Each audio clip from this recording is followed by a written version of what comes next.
I've been wanting to post a reaction to the podcast episode that featured Kaysera's story, Crime Junkie. So, what I'm going to do is I'm going to play most of the episode, also make comments. Yeah, I also wanted to acknowledge the podcast for calling attention to Kaysera's case, particularly asking people to go and sign the petition. Now received over 220,000 signatures on that. So we're really thankful for people for doing that, for coming to our page. We'll be continuing to provide updates on our calls for action that we're doing throughout this month. So again, I will play most of the episode and also interject with comments. Hi, Crime Junkies. I'm your host, Ashley Flowers. And I'm Britt. And this week, I want to tell you about a young woman from Montana, a girl really, 18 years old and about to finish high school with an appetite for life, big dreams, and a bright future unfolding in front of her. That is, until those dreams and that future were stolen away. This is the story of Kaysera Stops Pretty Places. It's late in the evening of Saturday, August 24th, 2019, and Yolanda Frazier is waiting to hear from her 18-year-old granddaughter. Kaysera had gone out with some friends in Hardin, Montana, about 45 minutes away. Kaysera is a member of both the Crow Nation and the Northern Cheyenne tribal communities, and even though she lives on the reservation with her grandmother, who is her legal guardian, she spends a ton of time in Hardin. It's actually where Kaysera is getting ready to start her senior year of high school. But anyway, it's been several hours since Yolanda even heard from Kaysera. She hasn't answered any texts or calls, and that's unusual, especially the texting part, because Yolanda and Kaysera are back and forth all the time. But Yolanda knows where Kaysera was planning to be and who she's with, so she's not in a full panic or anything. I mean, Kaysera is 18 years old, she's with friends, and so her grandmother is probably thinking she just got caught up and isn't paying attention to her phone. But the next day comes and there's still no word from Kaysera. So I want to start here. I don't want to bury the lead. Kaysera was in Hardin. She was staying with Percilia Brown, and she was known to be with her friend who told me that she was with Kaysera. Her friend she was not quite 18 at the time. Kaysera was 18. And Kaysera was with Percilia's niece, Isabella Anderson Viejas, and Natosi Summers. And they went to his family's house in Hardin. And he was with these young girls, and he's mid-20s, way older than them. And Percilia absolutely knew who she was with and where she went. It's one thing to decide to stay a little later, even to stay overnight with friends, but Kaysera and her mom, Geraldine, had plans to meet up, and Kaysera just never showed up. So even though her grandmother is her legal guardian, her mom is still in her life, I guess? Yes, it seems that way. And actually, one of the things that really struck me about this case was just how many close guardian type figures Kaysera had in her life. Not just parents and grandparents, but aunts and uncles, family friends, so many people who all considered Kaysera pretty much one of their own. Luella Bryan and Rusty LaFrance wrote in a piece for the Bighorn County News that in the Crow culture, maternal aunts act as mothers, and Kaysera had several aunts who helped raise her, in addition to the many, many more who cared about her and loved her and looked out for her. And one of those people is Kaysera's aunt Priscilla, who, according to Pipestem and Nagel Law Firm's website, calls the Bighorn County Sheriff's Office to report Kaysera missing that day on August 25th, or at least she tries to report her missing. This is what she tells us. They made her wait. You bet they did. I mean, what are we talking here? Like 24 hours, 12 hours, 48? So it's not clear how long they were told to wait, just that they told her that there was a mandatory waiting period before they could officially file a report. Ashley, I am, so tired of hearing about this in general. Yeah. But you said this happened in 2019. That's not that long ago. Like, Yeah. and you even hear law enforcement say, like, time is the enemy when it comes to missing people. We have a show, right? The First 48. Exactly. Like, it's a thing. It's a thing. Like, I don't understand this at all. And the only thing I can think of, at least in this case, is did they act like this because, Kaysera is 18, she's legally an adult? No, I don't think we can even argue that they viewed her as an adult, or at least they shouldn't have by their own standards, because in Montana, anyone under 21 is considered a child. And that means that they can't wait even 2 days. Right. According to the state legislature's website, law enforcement is required to get the missing persons information into their system within 2 hours of getting a call. And now, not to give law enforcement any kind of a pass here, but what they would probably argue if we asked them is that Kaysera did have a history of running away, at least according to comments Kaysera's aunt made in the Billings Gazette. And she hadn't just run away before. The family had actually reported her missing before, too. Okay, so there's no way that couldn't have impacted the way police treated Kaysera's disappearance. Like, I remember back, and this is a throwback, in the Misty Copsy episode, that her mom had reported her missing at one point in time. It was a misunderstanding. She came home, but the missing persons report was never canceled, and it got messy when Misty actually went missing. Yeah, and I don't know the situation of, like, is that what happened here? Did she still have an open file, or were they just like, this has happened before, she'll probably come back this time? I don't know. And I don't know what happens over the next couple of days. It's actually pretty hard to pin down. But I do know that the family emails pictures of Kaysera to police. Apart from that, there's no public record of what. This is what Persilia told us.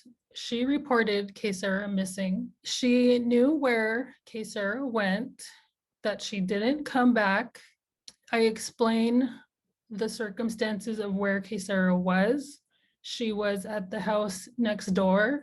That's where this family lives, to where she was found. I have a YouTube video of that, and I will link to it, and I'll also post this video on YouTube. Anything happens from an investigative standpoint.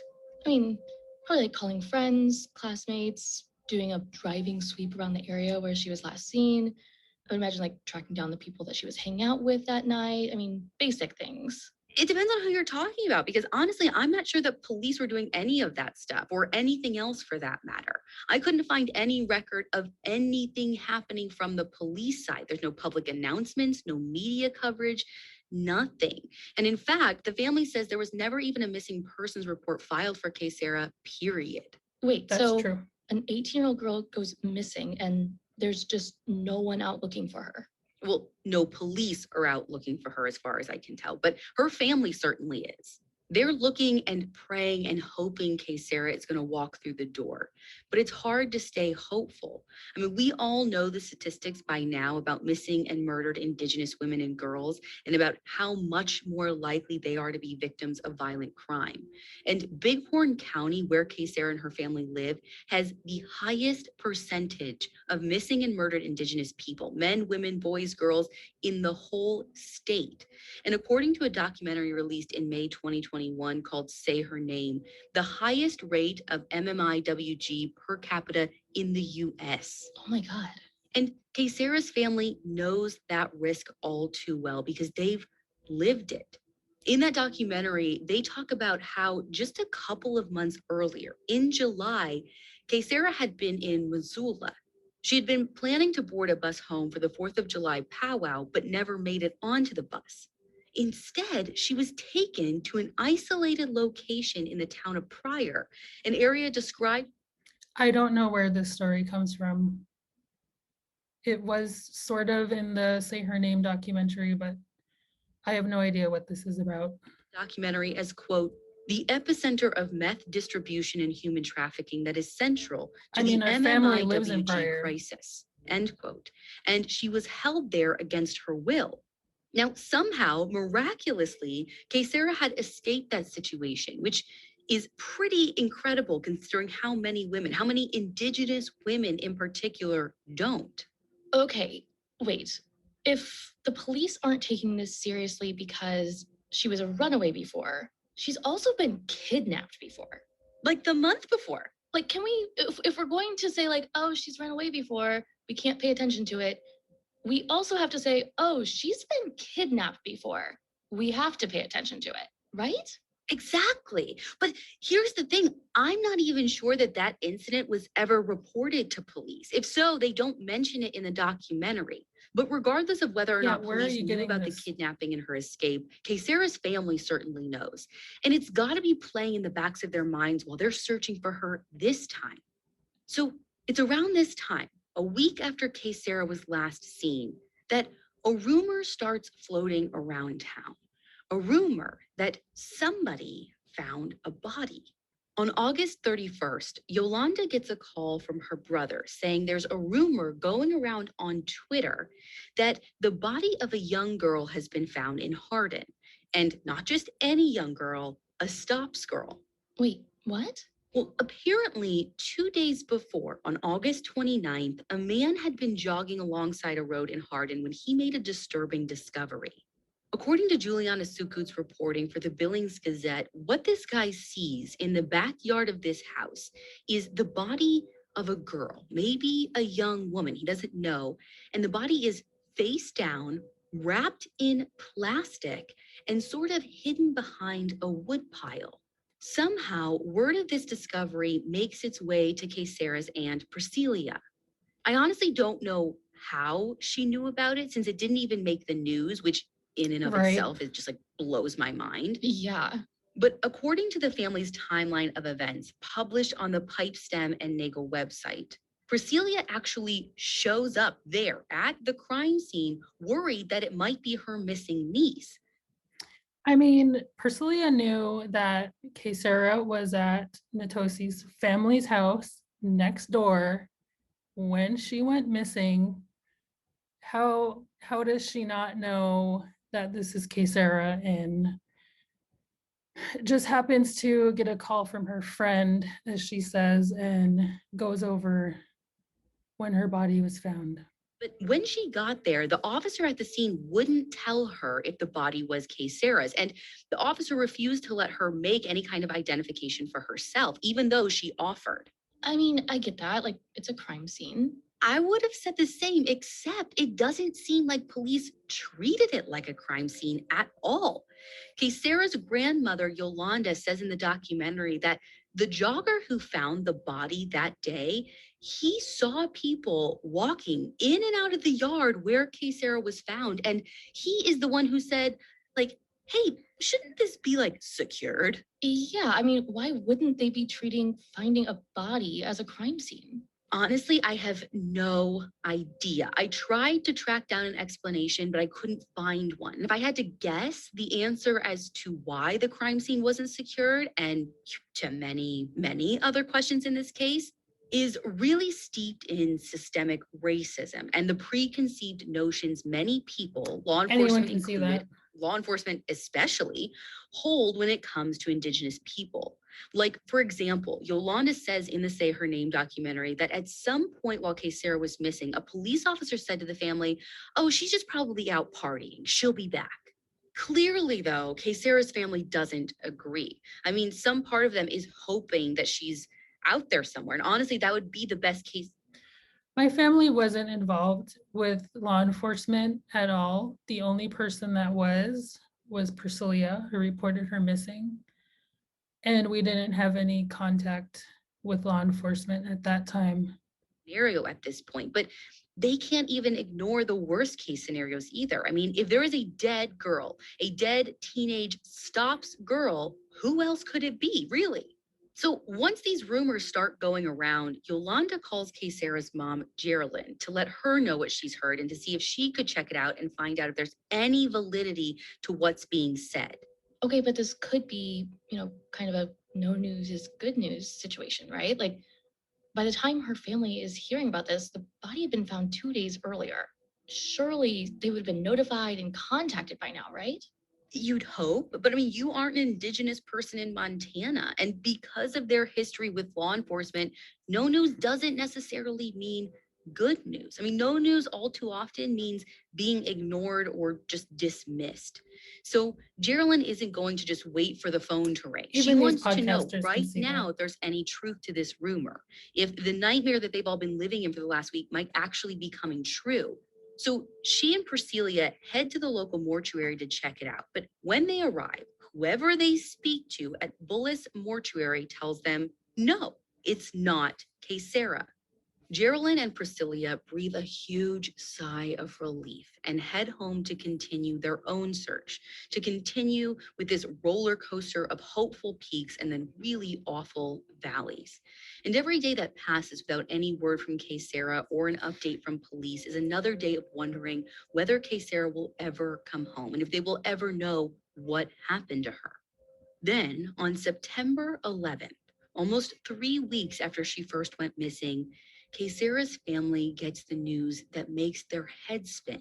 Because you see, that body that the jogger found next to the woodpile in Hardin, it turns out that was Kaysera. Wait, how? I mean, they said it wasn't her. Oh, listen, I know what they said. Okay, but like, why is the family only finding out now?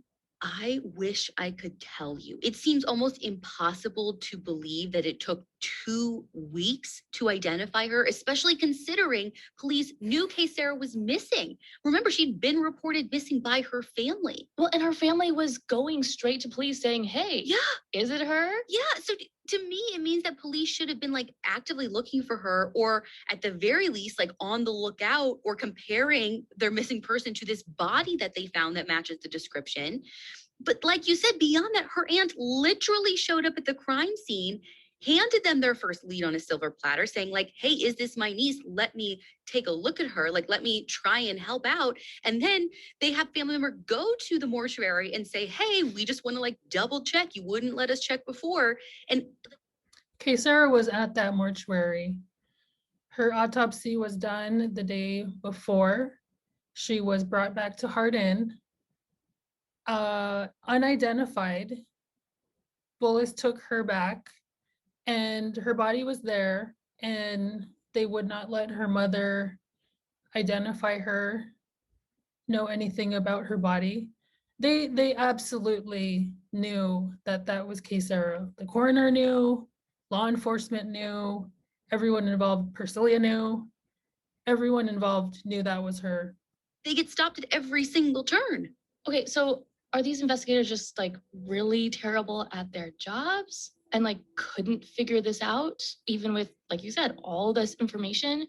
Or did they actually know it was her this whole time and we're just like, we can wait to tell the family?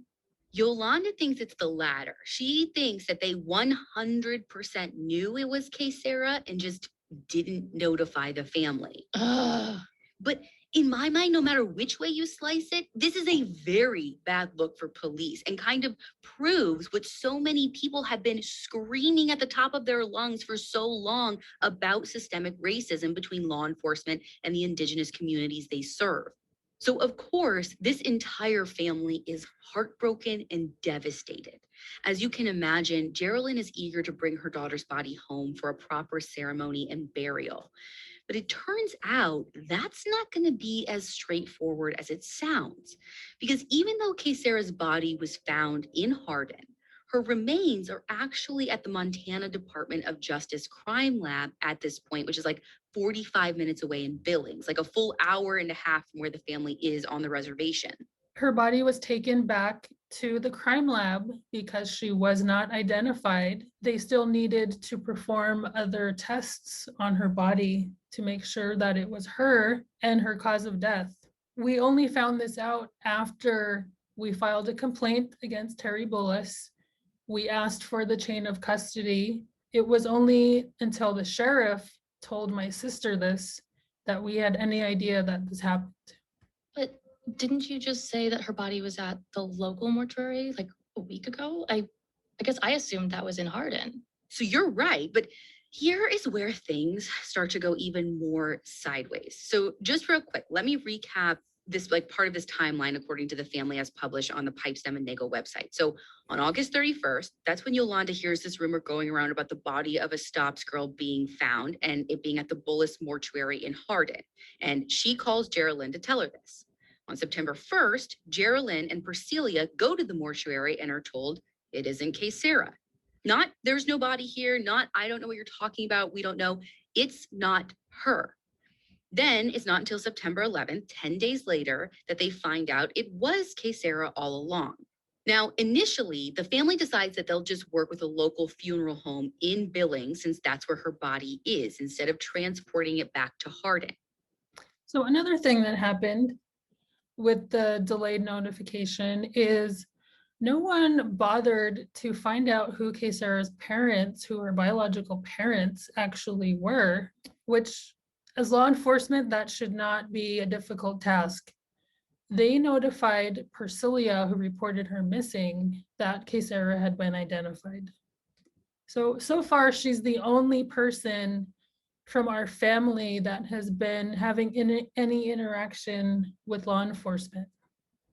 But the Bighorn County coroner at the time, this guy named Terry Bullis, is like, no, don't do that. Use a local one. And specifically, he wants them to use his funeral home, Bullis Mortuary. So he's the county coroner and the owner of the funeral home? Like, it's the same guy?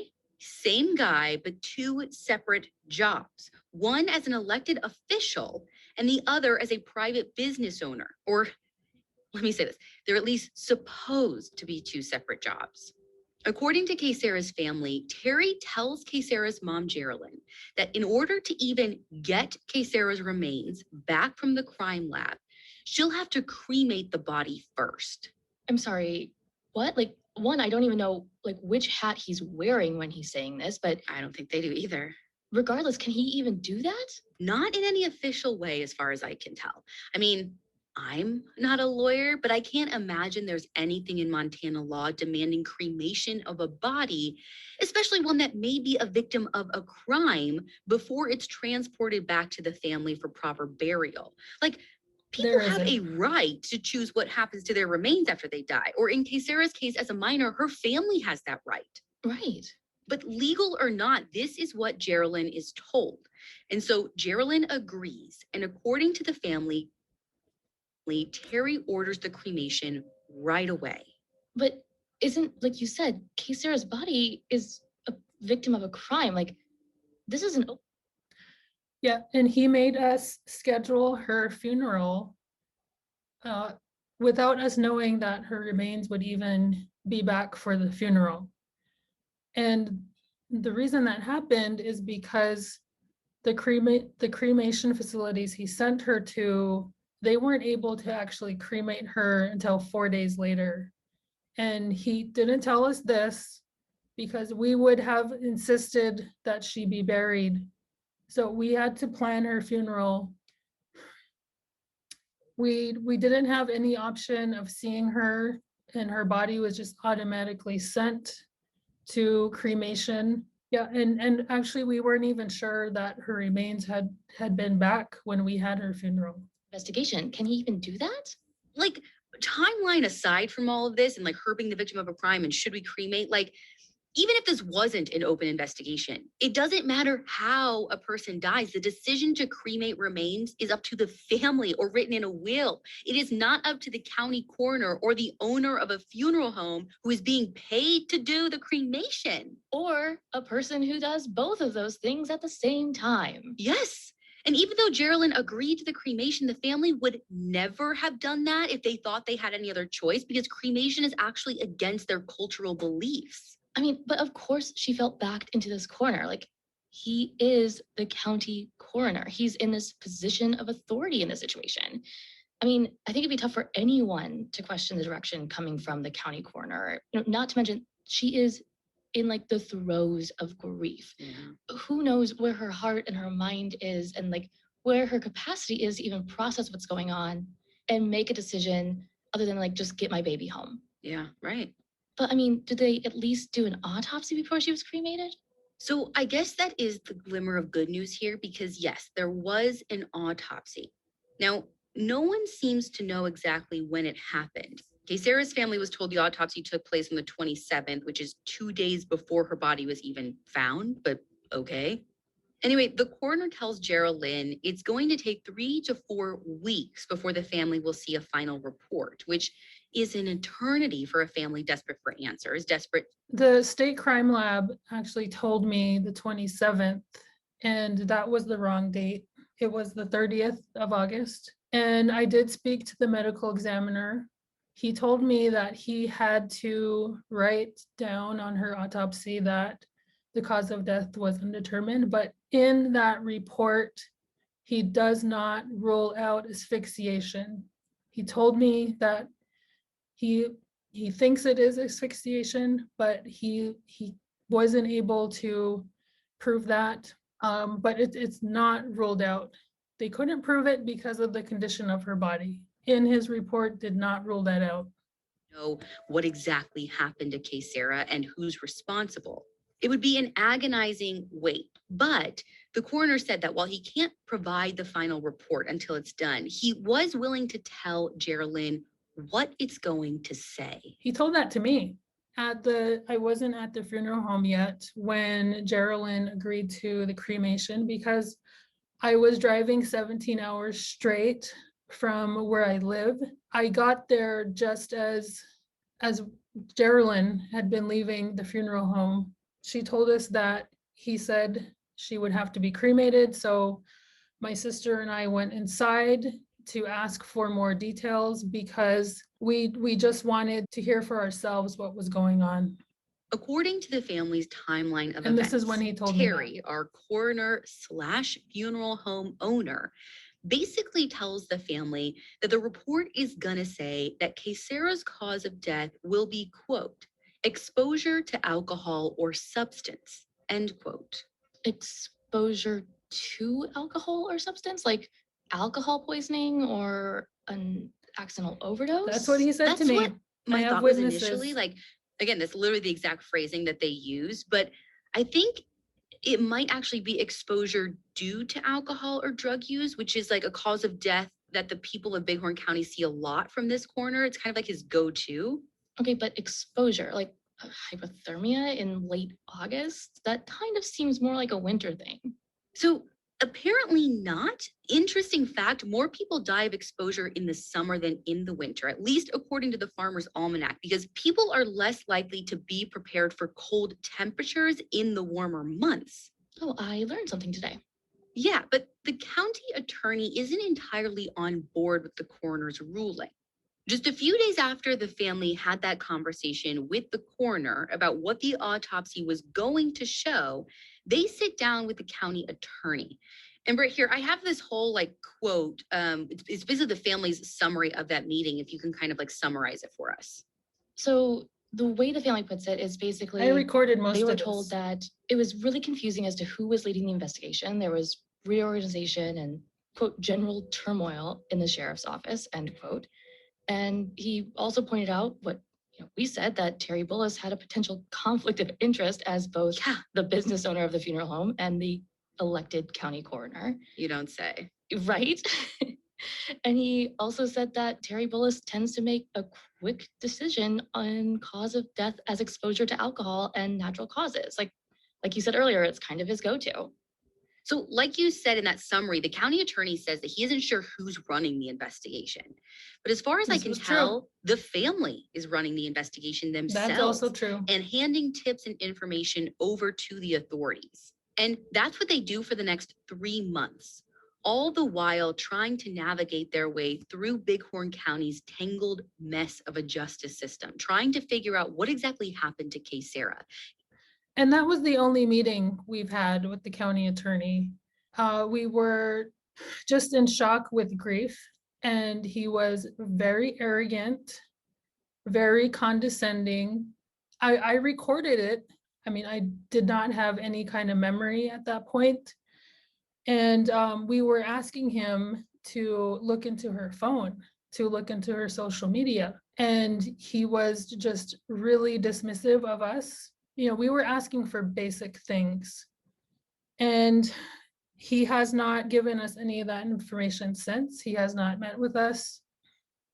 Basic things that we want, like a police report, her toxicology. And he absolutely had her autopsy report, but made us wait 15 weeks because he was still doing every possible toxicology test he could when those all came back negative.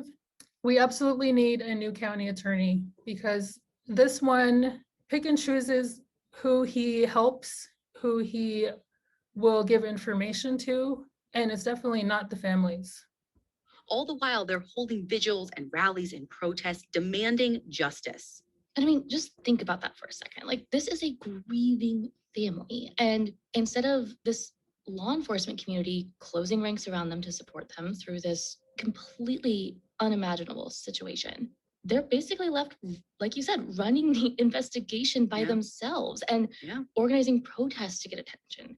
And I know this isn't an experience exclusive to Indigenous families either. Like, lots of families and lots of cases that we've covered, find themselves in these situations. And the first example that comes to mind, for me at least, is Vanessa Guillen's family, who were forced to do basically the exact same thing. And it's frustrating just to see how different people's experiences with law enforcement can be depending on who they are, but they found her killer from, and what they look like.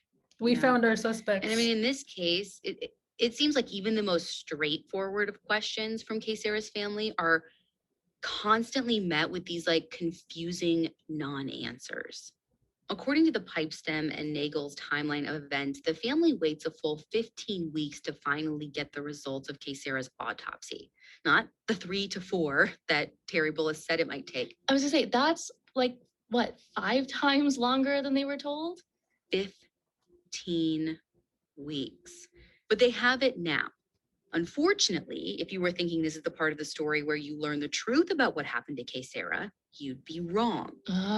Instead of giving the family answers to their questions, what they end up with is just more questions.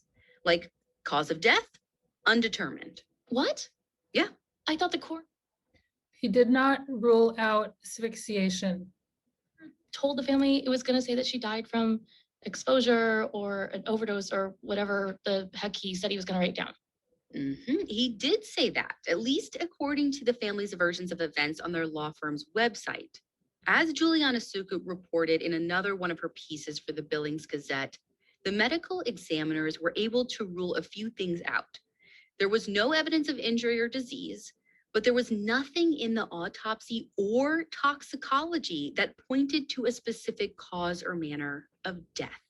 Okay, so when he said not from drugs or alcohol, to or due to alcohol or substance or whatever, he didn't have the toxicology. Yeah, so from what I can tell, if this is the official report and the toxicology is coming back saying there's nothing that points to like any cause or manner of death, then he's literally just making assumptions about this young woman on his table because of her race, because of her age, because of where she is, whatever, that basically like, oh, we're definitely going to find drugs or alcohol. He was like closing his eyes and checking a box, essentially.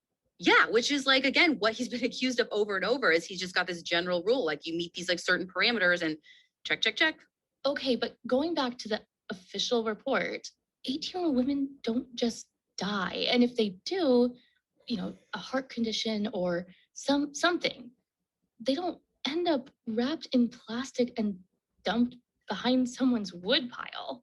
I totally agree. And the Bighorn County again, we've never received a police report. So until we have actual information, we've never received crime scene photos that we've asked for. The burden of proof of these details are on law enforcement. So to prove them or disprove them. Jay Harris does too. And even though there isn't enough evidence to conclusively give a cause or manner of death, there is enough for him to tell the Billings Gazette he considers her death to be, quote, suspicious. But from her family's perspective, Kaysera's death is more than just suspicious.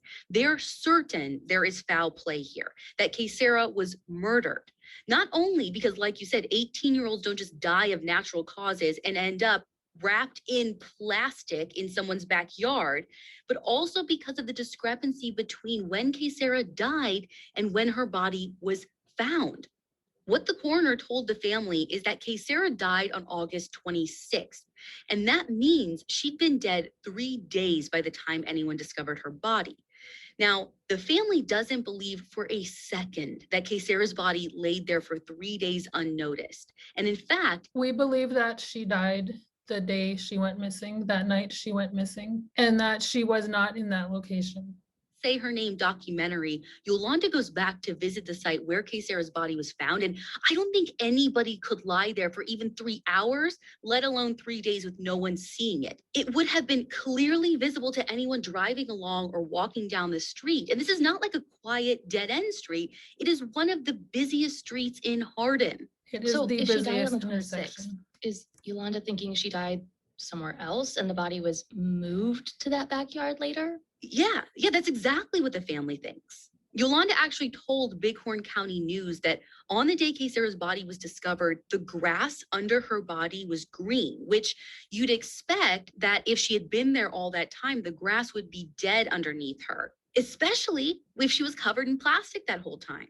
Right, you'd expect it to be yellow and wilting and Yes. gross. Yes. So does anyone live in the house where Kaysera was found? Yeah, the house is owned by a guy named Steve Schaff. And there isn't a ton of information out there about him, but from what I understand, he didn't know Kaysera and she didn't know him. And he told the Billings Gazette that he was actually out of town on the day her body was found in. Kaysera didn't know him, but like I said at the beginning, Kaysera was at the house right next door. That house is owned by the family of Natosi Summers, who was with Kaysera, her friend, and his, at that time, girlfriend, Isabella. They live right next door. And we believe that Kaysera's body was in that area, but it was not in this person's yard. It was definitely in the area somewhere. And that was his son who called him to tell him what was going on. Like out of town for just that day or like an extended time, like a week or something? I think just that day. I mean, what he says in the Billings Gazette article is that he was in Billings, like 45 minutes away, buying auto parts. So I don't think he was like on vacation or anything. Though it's not clear whether or not he was home before that. Like, again, on the 26th when Kaysera was said to have actually died. Mm-hmm. But I think it's safe to assume he didn't just like miss a body laying in his yard for several days at the end of August. So either he wasn't home or she wasn't there. Or he's lying. That man takes impeccable care of his yard.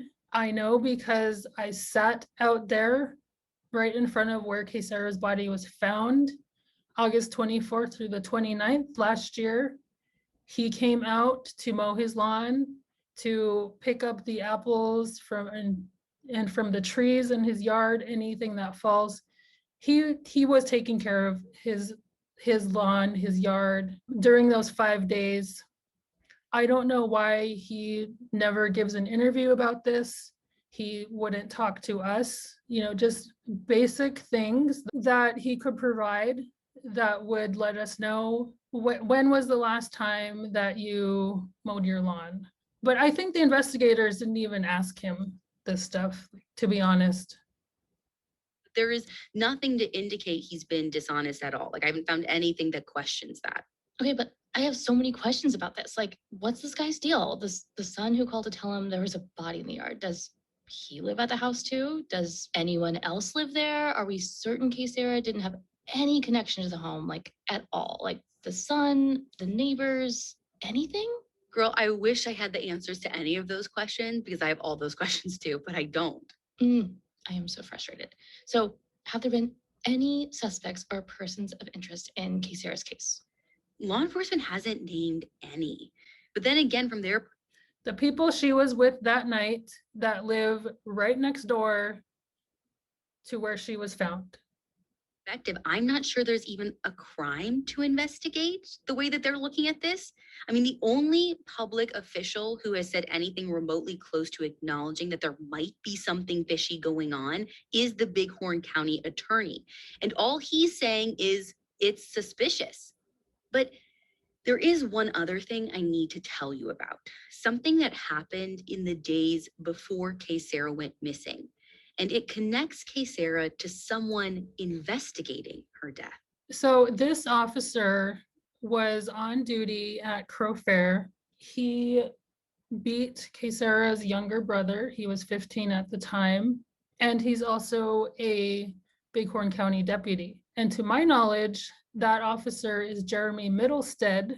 We know that he was on the scene from the coroner's report, that he was on the scene and he was an investigating officer. I don't know anything else about him because we cannot find any information about who the sheriff's deputies are. Just days before Kaysera's body was found in that backyard in Hardin, she witnessed a crime. She and her brother were at Crow Fair, which is this huge, like days-long cultural event that happens every year during the third week of August. And during that event, her brother, who was in a wheelchair at the time, was beaten and physically restrained, not just by anyone, but by a law enforcement officer. That very officer was one of the first people on the scene when Kaysera's body was found that day in Hardin. What? The New York Times reported that this guy was even one of the lead investigators on her case.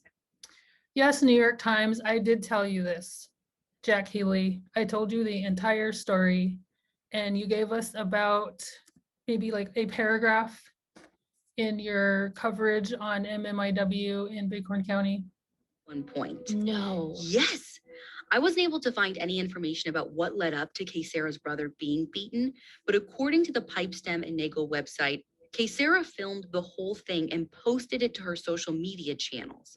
And because of the attention it got, the U.S. Attorney's Office Civil Rights Division actually stepped in to do an investigation and ended up reprimanding the officers who were involved. And even though no one is outright saying Kaysera's death is connected to this assault, the whole thing just raises a bunch of red flags. I mean, at this point, this entire case is a pile of red flags. Right? Okay, so we are in summer 2021, almost 2 years later. Has there been any movement on Kaysera's case? The short answer is no. But in October 2019, the county attorney announced he was creating a new task force to focus on investigating suspicious deaths and missing persons and murder cases. And that was a direct result of a march Kaysera's family organized. All the county attorney has done is just continue to dismiss my family and to continue to give interviews to everyone that comes along asking about MMIW and spending hours with them, but cannot do his job and give us this basic information that we are entitled to. That ended with 100 people in red t-shirts protesting on the steps of the Bighorn County Courthouse. According to a piece published by the Missoula Current, this task force was put in place to investigate active cases, but also to look at policies and jurisdictional issues, which are a huge problem in Montana and many other places. Yeah, and I know that jurisdiction can get tricky with cases on reservations, like just in terms of, who's supposed to go where, who's supposed to take the lead. Is that something that's happening in Kaysera's case too?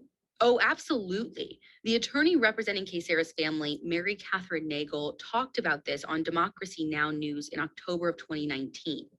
Because Kaysera's body was found in Hardin, it was just off the Crow Reservation, like just barely off, which means the state and local law enforcement has jurisdiction. When Kaysera's family got fed up with how little the county sheriffs were doing in terms of their investigation, they actually reached out to the FBI to ask them to take over the case. And according to the family, basically the FBI said, like, sorry, no can do, because we don't have jurisdiction. But what about the reservation? Like, wouldn't that be federal territory? That would have been. According to a story by Molly McCluskey for Al Jazeera, the FBI is responsible for investigating kidnappings and homicides that occur on tribal lands. Okay, so what's the issue? Well, I mean, for the FBI, first of all, Kaysera's body wasn't found on the reservation. It was found half a mile outside the Crow Nation boundary. But even if they did have jurisdiction, they wouldn't even get involved anyway, apparently, unless there is clear evidence of foul play. Okay, but... And the same thing goes for all of these task forces. None of them have helped us.